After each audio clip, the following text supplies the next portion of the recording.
श्रीमद् भागवत साप्ताहिक कथा के विशिष्ट प्रकरण भाग 3 में कुब्जा का दार्शनिक चिंतन एवं पूर्व जन्म।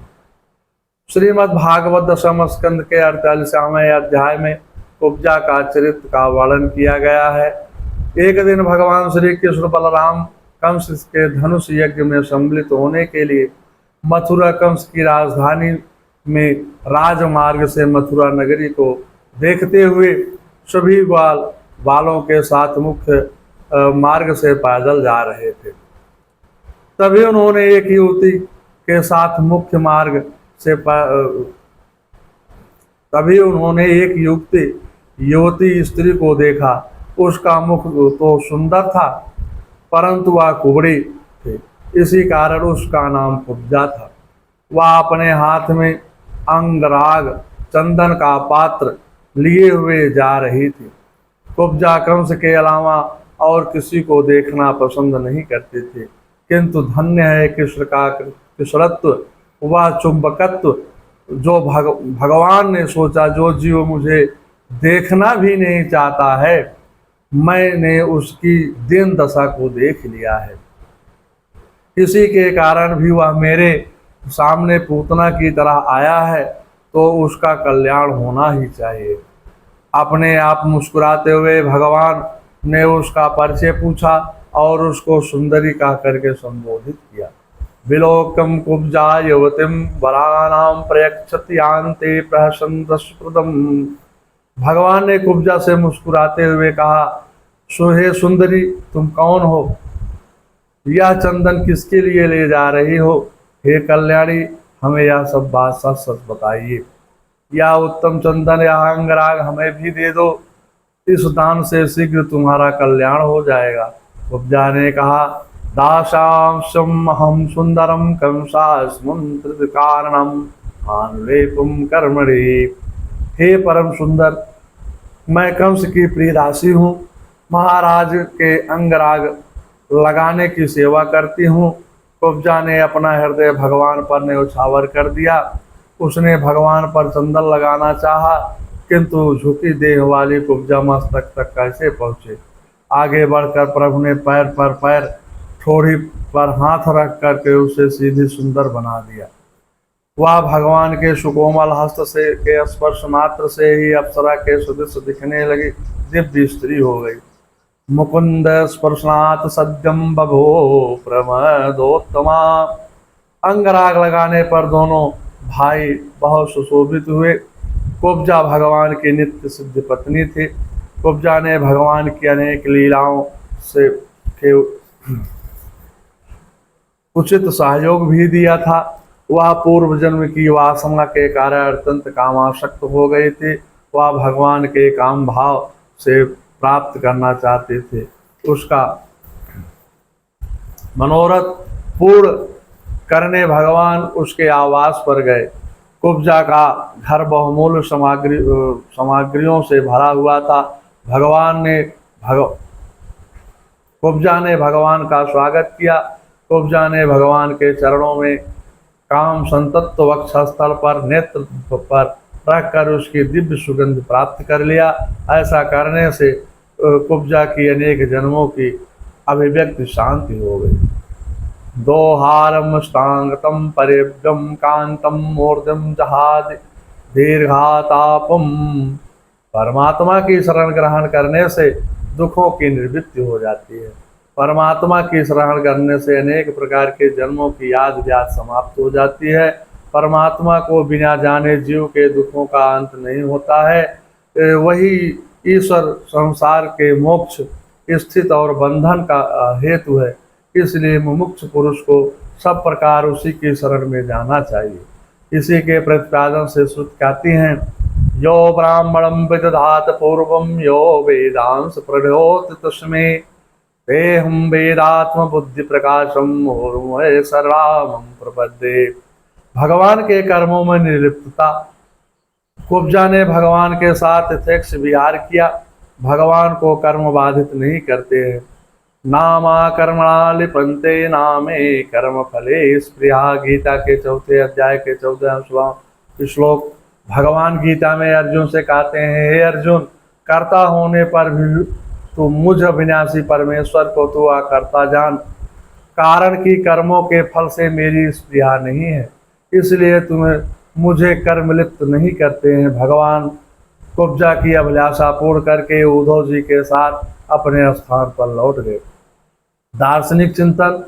इस कथानक में कुब्जा का प्रतीक है। कुब्जा बुद्धि का प्रतीक है। हमारी बुद्धि ही कुब्जा है, जो काम क्रोध लोभ से वक्र हो गई है। बुद्धि यदि कंस की सेवा करेगी तो विकृत हो जाएगी। बुद्धि ईश्वर के आगे सरल बन सकती है। इसी भाव को गोस्वामी तुलसीदास श्री रामचरितमानस में लिखते हैं, होई बुद्धि सो परम सयानी, तिन तन चितवन अनहित जानी। जो बुद्धि परमात्मा और मन भगवान को प्रिय है, जो बुद्धि परमात्मा का चिंतन छोड़ करके संसार का चिंतन करती है, तब वह विकृत टेढ़ी हो जाती है। निष्काम बुद्धि और भगवान को प्रिय है, भगवान को प्रिय है। परमार्जित बुद्धि परमात्मा के स्वरूप को समझते हैं। 10 इंद्रियां और अहंकार ये 11 वृत्तियां हैं। 5 तन्मात्राएं और 5 महाभूत इंद्रियों के अपने अपने विषय में ग्रहण करती हैं। उनमें राग द्वेष भी रखती हैं। काम आदि विकारों से रहित मन बुद्धि द्वारा ही साक्षी को पहचाना जाता है। अविद्या मिथ्या होने पर भी बुद्धि को ढक देती है। गुरु कृपा एवं ईश्वर कृपा से ही बुद्धि का परमात्मा के साथ मिलन होता है। यही कुब्जा के चरित्र का आध्यात्मिक रहस्य है। भीष्म पितामह ने अपने प्रयाण काल में भगवान को निष्काम बुद्धि और मन को ही अर्पित किया था।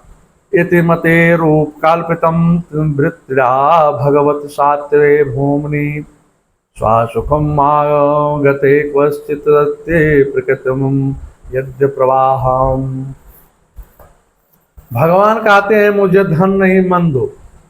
पितामह ने कहा, युद्ध के समय आपके केस घोड़ों के टाप से धूल की से मटमैली हो गए थे। पसीने के बूंदे छलक रही थी। तीखे बाणों से आपकी त्वचा विदीर्ण सी हो रही थी। आपके कवच मंडित शरीर से मेरा शरीर अंतःकरण आत्मा समर्पित हो जाए। भीष्म पितामह ने अपनी निष्काम बुद्धि रूपी पुत्री को परमात्मा के चरणों में अर्पित किया। गीता में भगवान के 3 प्रकार के बुद्धि का वर्णन किया है। बंध्यम मोक्षम चाया वेत्ते बुद्धि सा पार्थम सात्विके, यथा अयथा व्रज जानीत बुद्धिम सा पार्थम राजसे, सर्वार्थम विपरीताशम बुद्धिम सा पार्थ तापसे। यहाँ कुब्जा भी ही हमारी बुद्धि है। जब बुद्धि भगवान परायण होती है, तब भगवान उसकी कुटिलता मनिलता को समाप्त करके अपने में स्वीकार कर लेते हैं। परमात्मा से मिलन जड़ के शरीर से नहीं, अपितु मन और बुद्धि से ही होती है। इसलिए मन और बुद्धि की संभालने की जरूरत है। इसलिए भगवान गीता में अर्जुन से कहते हैं, मम्मेव मनम मधस्तम मम बुद्धिम निवेशयत्। मेरे में ही मन बुद्धि लगायो। भगवान यहाँ पर शरीर जड़ को लगाने की बात नहीं करते हैं, बल्कि मन बुद्धि को ही समर्पण करने की बात कर रहे हैं। क्योंकि शरीर नाशवान है। नाशवान वस्तु से परमात्मा का मिलन नहीं होता है। परमात्मा का मिलन मन बुद्धि से ही होगा, जो विशुद्ध सात्विक बुद्धि से युक्त वैराग्य के आश्रित एकांत का सेवन करने वाला, नियमित भोजन करने वाला साधक धैर्य पूर्वक इंद्रियों का नियम करके शरीर वाणी और मन को वश में करके राग द्वेष छोड़ करके निरंतर भगवान के ध्यान योग के द्वारा मेरे में परायण होता है।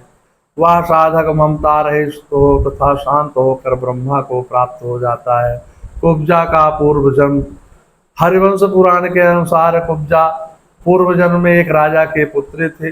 राजा बहुत धार्मिक थे। उनके राज्य में बड़े बड़े संत महात्मा सत्संग करने आते थे। एक बार नारद जी ने अपनी बीड़ा के साथ वहां पर पधारे। भगवान का गुणगान करने लगे। उनके गुणगान को सुनकर राजा के पुत्री ने भगवान का के गुणों को में अनुराग हो गया। एक दिन राजा ने अपने पुत्री के लिए सुयोग्य वर के बारे में नारद जी से पूछा, हे भगवान, आप मेरी भक्तमती पुत्री के लिए कोई सुयोग्य वर बताएं जिससे मैं पुत्री का पाठ ग्रहण कर सकूं।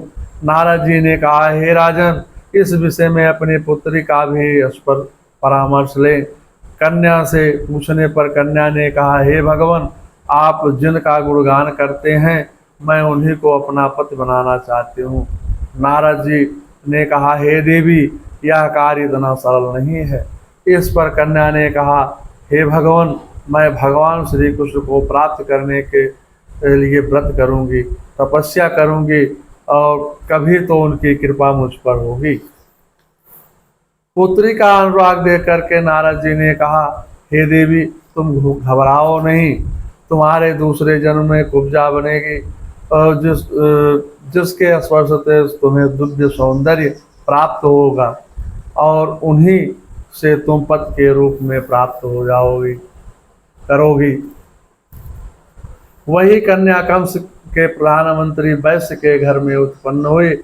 कंस ने इस कन्या को चंदन घिसने आदि के कार्यों में नियुक्त कर दिया। भगवान ने कृष्णावतार में कुब्जा को मनोरथ का पूर्ण किया। गर्ग संहिता के अनुसार कुब्जा पूर्व जन्म में सुपर्णखा थी, इसका भी वर्णन आया है।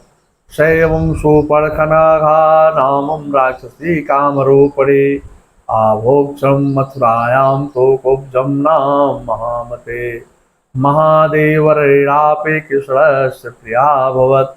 गर्ग संहिता 10:11 11 माने 11/10/11। अब ग्रंथों के अनुसार कैकेयी की दासी मंथरा कुब्जा हुई, ऐसा वर्णन मिलता है। श्रीमद्भागवत साप्ताहिक कथा के विशेष कथन तृतीय सोपान समाप्त होता है। इसी के साथ श्रीमद्भागवत संपूर्ण रूप से समाप्त होता है। मंगलम भगवान विष्णु, मंगलम गरुड़ाध्वजा, मंगलम पुंडरीकाक्षाय, मंगलाय तनोहरे।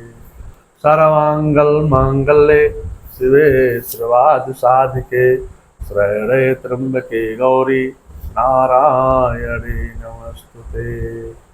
श्री कृष्ण गोविंद हरे मुरारी, हे नाथ नारायण वासुदेवा। श्री कृष्ण गोविंद हरे मुरारी, हे नाथ नारायण वासुदेवा। श्री कृष्ण गोविंद हरे मुरारी, हे नाथ नारायण वासुदेव। ओम श्री परमात्मे नमः।